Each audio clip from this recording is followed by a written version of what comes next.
कहानी पसंद आए तो वीडियो को लाइक और चैनल को सब्सक्राइब जरूर करें। जेसी कलकत्ता एक्सप्रेस श्यामपुर में रुकी एक लड़की जिसका चेहरा पूरी तरह ढका हुआ था। वो ट्रेन की जनरल बोगी की भीड़ की परवाह किए बिना ट्रेन में भागते हुए प्रवेश कर जाती है। अंदर इतनी भीड़ थी कि ऐसा लग रहा था कि वो कोई शरणार्थी कैंप है। ट्रेन में थोड़ी भी जगह नहीं थी। उस लड़की ने इधर उधर देखा और फिर ट्रेन के शौचालय में जा घुसी और उसने शौचालय का दरवाजा बंद कर लिया। लड़की, बस यहाँ से निकल जाऊं, मैं किसी तरह यहाँ से निकल जाऊं। वो बहुत ही छोटा स्टेशन था, इसलिए ट्रेन वहां 1 मिनट के लिए ही रुकी। थोड़ी देर बाद ट्रेन ने अपनी रफ्तार पकड़ ली। जैसे जैसे ट्रेन अपनी रफ्तार पकड़ रही थी, वह लड़की जिसका नाम चंदा था, उसकी सांसों की रफ्तार भी धीमी हो रही थी और वो मन ही मन एक उत्सव मना रही थी। उत्सव आजादी का, उत्सव स्वतंत्रता का। चंदा, मैं मुक्त हो गई मैं उस नरक से। चंदा एक बहुत ही गरीब घर की लड़की थी। उसके पिता बचपन में ही गुजर गए थे। उसकी माँ दिहाड़ी मजदूरी का काम किया करती थी। कभी वो मकान का काम करती तो कभी पुल का, तो कभी सुरंग बनाने का। चंदा की माँ बीमार भी रहा करती थी, इसलिए उनके घर का चूल्हा कभी जलता तो कभी नहीं जलता। बहुत ही मुश्किल से उसकी कमाई से घर का गुजारा चलता था। जब चंदा 10 साल की हुई तो एक दिन उसने अपनी माँ से कहा, माँ, मैं भी तुम्हारे साथ काम करने जाना चाहती हूँ। दोनों मिलकर काम करेंगे तो ज्यादा पैसे आएंगे। इससे तेरी दवाई भी आ सकेगी और 2 टाइम की रोटी भी। माँ के लाख मना करने के बावजूद वो काम पर जाने लगी। जल्द ही चंदा अपने काम में एक्सपर्ट हो गई। सुरंग बनाने का काम उसे बहुत अच्छा लगता था, क्योंकि उसमें ज्यादा दिहाड़ी मिलती थी। हालांकि उसमें खतरा भी होता था। बहरहाल समय अपनी गति से बीत रहा था। चंदा 15 साल की हो गई थी और जैसा कि होता है, बेटी की बढ़ती उम्र माँ बाप के लिए एक नई जिम्मेदारी को जन्म देती है। चंदा की माँ यशोदा उसकी जल्द से जल्द शादी करना चाहती थी, क्योंकि उसका स्वास्थ्य अब बिल्कुल भी ठीक नहीं रहता था। अब तो वो सारा समय घर पर ही रहती। चंदा, ये दवा पी ले। दवा नहीं पिएगी तो ठीक कैसे होगी? यशोदा, दवा तो सालों से खा रही हूँ बेटी, अब मैं ठीक होने से रही। बस अब यही चाहती हूँ कि आंखें मूंदने के पहले तेरी शादी देख लूं। लेकिन गरीब की बेटी की शादी करना उतना ही मुश्किल है जितना कि भूसे के ढेर में सुई ढूंढना। फिर भी यशोदा चंदा की शादी की कोई भी कोशिश नहीं छोड़ती थी। इसी क्रम में एक दिन चंदा की दूर की बुआ यशोदा के घर आई। बुआ, अरे पहले सांस तो लेने दे, फिर बताती हूँ सारी बातें विस्तार से। असल में चंदा की बुआ चंदा के लिए एक बहुत अच्छा रिश्ता लेकर आई थी। यशोदा को तो विश्वास ही नहीं हो रहा था कि उसकी चंदा की किस्मत इतनी अच्छी है। बुआ, अरे यशोदा, कितनी बार कहूँ, उन्हें मैंने दिखा दी है चंदा की फोटो। चंदा उन्हें बहुत पसंद है। यशोदा, और लेन देन? बुआ, फिर वही बात। अरे कहा ना, अभी लोग अच्छे खाते पीते घर के हैं, उन्हें 1 रुपए भी नहीं चाहिए। बस 2 जोड़ी में चंदा को विदा कर दे। जब जिंदगी में सिर्फ दर्द ही दर्द भरा हो, चारों ओर दुख ही दुख हो, तो उस समय अगर अच्छी खबर भी मिले तो इंसान उस खबर को शक की नजर से देखता है। यशोदा का भी वही हाल था। उसे उस दिन तक चंदा की शादी की बात पर यकीन नहीं हुआ, जिस दिन तक उसके द्वार पर बारात नहीं आ गई। यशोदा, बेटी, हम दोनों ने जीवन में बहुत ही तकलीफें देखी है। ईश्वर करे तुम्हारे अपने घर में तुम्हें सारी खुशियां मिले। इतनी खुशी मिले कि तुम अब तक की सारी तकलीफें भूल जाओ।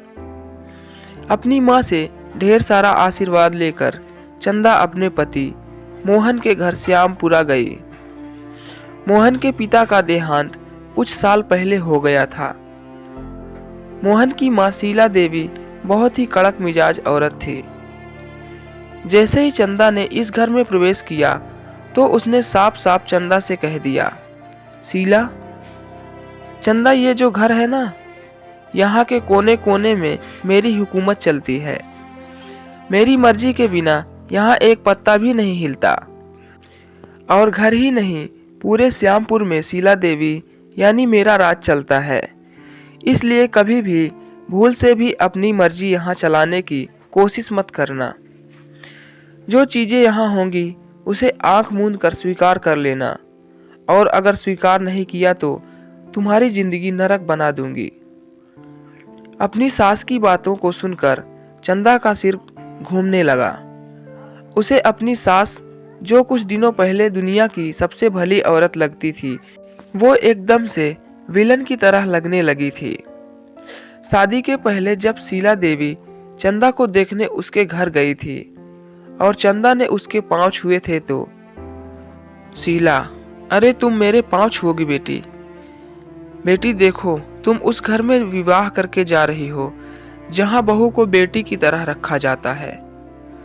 चंदा बेटी, बस एक ही बात तुमसे कहना चाहूंगी कि अगर शादी के बाद तुम्हें उस घर में जरा सी भी दिक्कत हो तो सबसे पहले मुझे बताना, क्योंकि तुम्हारी जिम्मेदारी मेरे ऊपर सबसे ज्यादा होगी। चंदा, जरूर बताऊंगी माँ जी। शीला, और हाँ, ये लो 2 लाख है, इसे तुम रख लो। शादी ब्याह में बहुत पैसे खर्च होंगे ना, इन पैसों से तुम्हें जो भी लेना हो ले लेना। महंगी साड़ी, गहने, जो भी लेना हो। अगर पैसे कम पड़े तो मैं और भिजवा दूंगी। यशोदा की तरह चंदा को भी अपनी किस्मत पर भरोसा नहीं हो रहा था, लेकिन सच्चाई तो यही थी कि उसकी शादी श्यामपुर के सबसे अमीर घर में हो रही थी। लेकिन चंदा को ये पता नहीं था कि जिस किस्मत पर वो शक कर रही है, उसकी उसी किस्मत ने अपने नुकीले नाखून निकाल रखे हैं, जो आगे चलकर उसकी जिंदगी को नोच नोच कर उसके शरीर से लेकर आत्मा तक को दर्द देने वाले हैं। शादी के 1 सप्ताह बाद की बात है। मोहन शहर गया हुआ था और उस दिन शीला देवी ने चंदा को ऐसी बात कही जिसे सुनकर उसकी रूह कांप गई। चंदा, ये क्या कह रही हैं आप? मैं कोई बात दोहराती नहीं। मैं ये नहीं कर सकती। अरे कैसी माँ हैं आप, जो अपने बेटे की पत्नी को किसी दूसरे के साथ सोने के लिए बोल रही हैं। शीला, चंदा, जो बोल रही हूँ वो करो, क्योंकि उसके अलावा कोई चारा नहीं है तुम्हारे पास। चंदा, अरे अजीब जिद्दी हैं आप, क्या दिमाग खराब है आपका? मैं कोई बाजारू औरत हूँ जो आप मुझे इस तरह से किसी गैर मर्द के साथ सोने के लिए कह रही हैं? चाहे मेरी जान चली जाए, लेकिन मैं ये नहीं करूँगी। और आने दीजिए आपके बेटे मोहन को, मैं उन्हें पूरी बात बताती हूँ। चंदा की इस बात पर शीला जोर जोर से हंसने लगी और हंसते हुए ही उसने एक जोरदार चाटा चंदा के गाल पर मारा। शीला, सुन, मोहन मेरा बेटा नहीं है, वो मेरा प्यादा है, प्यादा। और उस प्यादे के कारण ही तो मैं ये दुनिया सालों से चला रही हूँ। शीला देवी एक बदमाश औरत थी। श्यामपुर में उसका काफी दबदबा था। वो लड़कियों का व्यापार करती थी, लेकिन उसके व्यापार का तरीका बहुत ही अलग था। उसका प्यादा मोहन पहले लड़की से शादी करता और फिर उसे यहाँ ले आता, और उसके बाद शुरू होता उस लड़की के शोषण का सिलसिला। अब तक सैकड़ों लड़कियों का जीवन शीला देवी ने नरक की तरह बना दिया था, और जिसने भी उस नरक से निकलने की कोशिश की, शीला, राजवंश सोहन, तुम लोगों के रहते हुए इस लड़की ने भागने की हिम्मत की है। इसे भी वही सजा दो जो अब तक हमसे गद्दारी करने वाले को दी गई है। शीला के आर्डर पर उस लड़की के शरीर में पत्थर बांधकर कुएं में डाल दिया जाता था। डूबने से उसकी मौत हो जाती है। शीला ने इस तरह से कई लड़कियों को अपने गुंडों की मदद से ठिकाने लगाया था। चंदा उनके लिए नया शिकार थी। उसका भी शोषण शुरू हो गया। पत्नी के रूप में यह आई चंदा पांचाली बन गई थी। वो हर दिन घुट रही थी, हर दिन मर रही थी, लेकिन शांति से सब सह रही थी।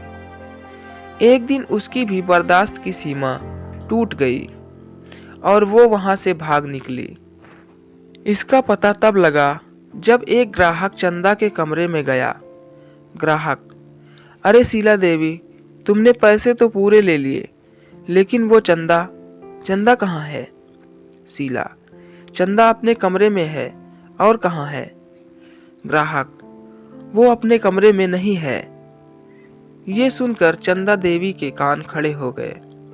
वो भागकर चंदा के कमरे में गई तो वो नदारद थी। शीला: अरे मुफ्तखोरो, कहाँ मर गए तुम सब के सब? वो चंदा भाग गई। गुंडा: चंदा भाग गई? लेकिन कैसे? उस गुंडे की बात सुनकर चंदा देवी ने एक जोरदार तमाचा उसे मारा और कहा, 1 घंटे के अंदर अगर वो लड़की मेरी आंखों के सामने नहीं आई तो तुझे ऊपर भेज दूंगी।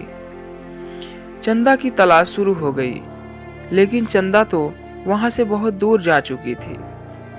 चंदा पूरे 3 साल उन राक्षसों के पास रही और इन 3 सालों में उसने बाकी नज़र से बचकर अपने कमरे से होकर बाहर निकलने के लिए एक सुरंग बनाया।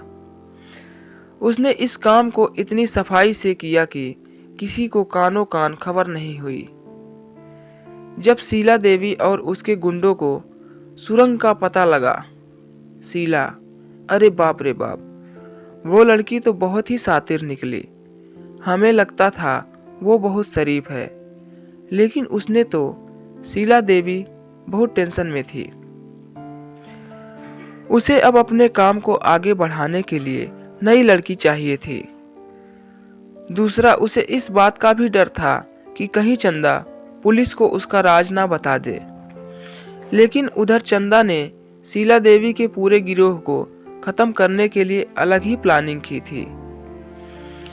उसने वहां से भागने के पहले ही रसोई घर जाकर रसोई घर के गैस की पाइप को काट दिया था, जिससे गैस धीरे धीरे करके निकल रही थी। एक रोज जब शीला देवी के कहने पर उनका रसोइया खाना बनाने गया और उसने गैस ऑन किया तो एक जोरदार ब्लास्ट हुआ और शीला देवी के मकान सहित उसकी पूरी गंदी दुनिया उसमें जलकर खाक हो गई।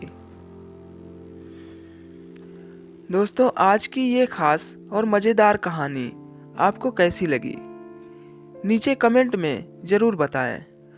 और कहानी पसंद आई हो तो वीडियो को एक लाइक ज़रूर करें और हमारे चैनल पे नए हैं तो हमारे चैनल को सब्सक्राइब ज़रूर करें। धन्यवाद।